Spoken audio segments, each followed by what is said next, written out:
Never has he suffered defeat, and his followers call his name after every glorious feat. Arbaal, Arbaal, Arbaal. Arbaal the Undefeated! And we stay undefeated.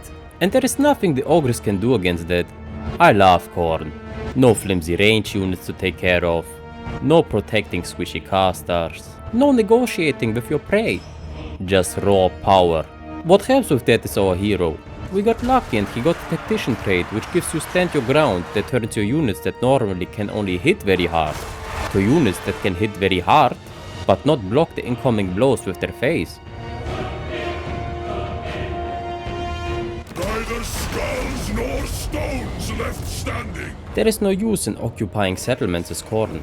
They occupy themselves. We only care for major settlements that we can build up for spicier troops, but occupying them costs skulls. An independent currency, no tie to global inflation. We get them from battles or pies lying around. The greater the offering, These are but embers to his flames. the better the effects. We seek only the worthy. There is no joy in easy kills. Our redeems are bursting with challengers, and I just have the right target in mind. Mighty beyond imagining. Ungrim and his Slayer hordes love their guns, which make my skirmishers obsolete. What they don't know is I offered skulls to the Skulldron and got probably the strongest summon in the game. Bloodletters are a good distraction to stop all the shooting while my chariots flank around and pick off the ranged units. Slayers are chads and unbreakable, which means you have to kill every single one of them.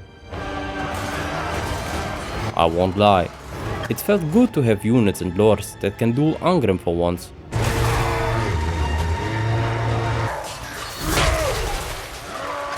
Well, easier than I thought.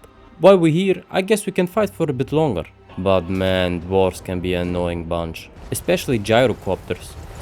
As Khorne without furies, you can only pray that your axes take some down. And of course I lose my hero to budget Godric Gurnison. This is where we do not go. You know he's right, I'm done with the dwarves. The best way to deal with the loss of a loved one is to punch a zesty Slaanesh faction in the face. Of course he bunkered down with his friends. I'm just happy it isn't an island. The Slaaneshi colors disgust me. It isn't red enough, and what's all with these half-naked troops? If you like and subscribe right now, I will make sure no Slaaneshi demon will visit you this night. Or visit you. Each to their own, I guess. Anyway, hell cannon down, but he releases his freaks upon my hordes. They are fast, so no chance to catch them. We need to stand and fight. Wait for the right opportunity to cycle charge. Or let Arbaal do his thing and explode from time to time. Sometimes they even have the audacity to use magic against us. But against Khorne, it has barely any use. Our units come with 30% spell resistance. Cringe purple magic versus steroids I found on TikTok, promoted by a 15-year-old. Anyway, Sigvald the Magnificent, more like Sigvald the dead. Alright, I have nothing here. Next section. Khorne's greatest champion. While Arbaal is staying and beating cavemen, we recruit one of my favorite lords. Bloodspeaker. The Bloodspeaker is a philosophical bro. I love him. Being a Khorne lord, he of course can draw hands, but this isn't his main purpose. He's more of a support character that buffs nearby units and causes damage to others. Also, he has just another S-tier voice actor. Fury follows my call. Ah yes, Arbaal, keep doing your thing, wiping the floor with Sigvald. In the meantime, I start with the Dark Elves that been caught in my favorite stance that I've definitely never been caught in before. You remember our overpowered summons? Well, these ones are permanent. I created a poor Bloodletter army. Sometimes I don't like to think and just right click. This is the perfect army for that. They come with physical resistance being demons and all that, which means without magical attacks, they are harder to take down. Also, they just hit very hard. You can't just counter them with normal tier 1 units. Even higher tier 1s will lose a good portion of mortals fighting them. But the most special unit in this army is their leader. But this is for later. Let's get Arbaal's sword.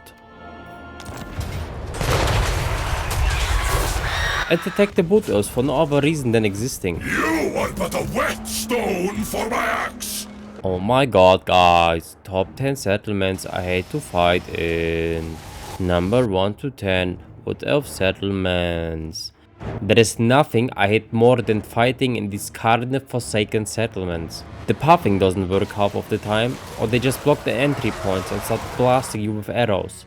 Often you have to sacrifice your fast units to catch them, because good luck doing that with your walking refrigerators. Yes, of course, Arbaal could solve that all, but please, I beg, at least give us more than one settlement type to fight in, if it has to be a settlement fight. One thing I always do is to blow up a settlement to create a blood host. You can use these hosts to stick with your main army and get a numerical advantage. But sometimes they get caught before they can do anything. Don't just auto-resolve it. Sometimes a loss is a win in the long run. Try to deal as much damage as you can. And after that, sweep them away with your main army. Which is especially fun when you have the Hellforge Bellows. Khorne doesn't use guns, it's unhonorable, is the biggest lie I ever heard. These things don't only shoot one bullet, they shoot like 6. And each one of them leaves a vortex that turns units caught in it into burnt fries that you forget in your air fryer because you thought you finished this battle in 5 minutes. I'm sorry, I'm still on my diet and hungry.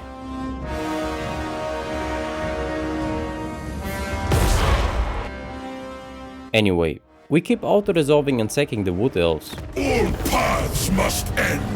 And meet with Valkyria. Any further dealing we have must lead to bloodshed. Say no more. We keep the Wood Elves hate going, but then, well, I think we're gonna lose our title now. But then I lied, and Ezek has already taken care of most things. Because I feel bad seeking such an unworthy challenge, I popped this bad boy that makes me tired in battle. Of course the arrow of Khorne's me, which makes me sick to my stomach, and hide in the trees like the hippies they are. But Arbaal already has sniffed them out. It is a bit of an unfair fight, not for me of course, but for them. I mean yeah, of course. A normal army will fear this firewood, but by turn 25 we already have Chosen and Blood Beasts. Not really much you can do against that. Also neighboring the Chaos Dwarves has its benefits. They made us a present. Plus flat 20 armor on all units that are already more armored than human is gonna be spicy. What will Kislev say about that? Nothing because they are dead, but I got Monkey now.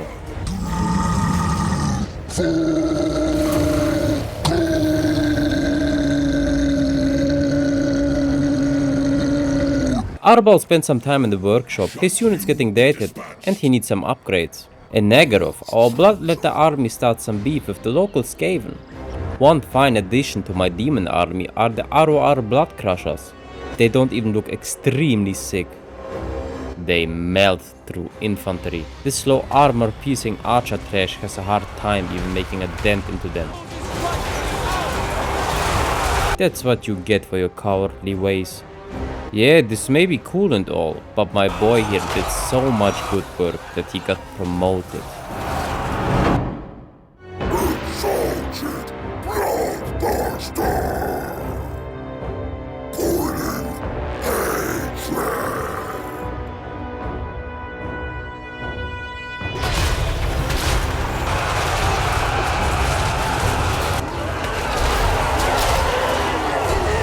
Ah yes, and we beat Archeon, because he do this around here. I beg, make him more of a threat. When I see the Lord of the End Times, I wanna fear him, not kill his only army and then he's done. Or maybe I'm just unlucky with my campaigns. I tire of these weaklings. We need the real challenge, an enemy that matches our might. Luckily, he is our new neighbor. So this bad boy is notorious for being one of the strongest lords you can go up against in this game. Especially when he's on his tow dragon and you're not really a faction with good range options. Good, finally an opponent worth my time. He brings barely any infantry this time. Only monsters and beasts we must take down one by one. The demons he has are getting cut down by Khorne Chosen and Wrathmongers, aka certified 5-star Amazon infantry blenders. But being Nurgle, his units are sponges, and still manage to take some units with them. In the end, only the big boys are left. And despite all my efforts, and without an army, he still beats my infantry to a pulp, making them all run for their lives. But one man stood, the Undefeated.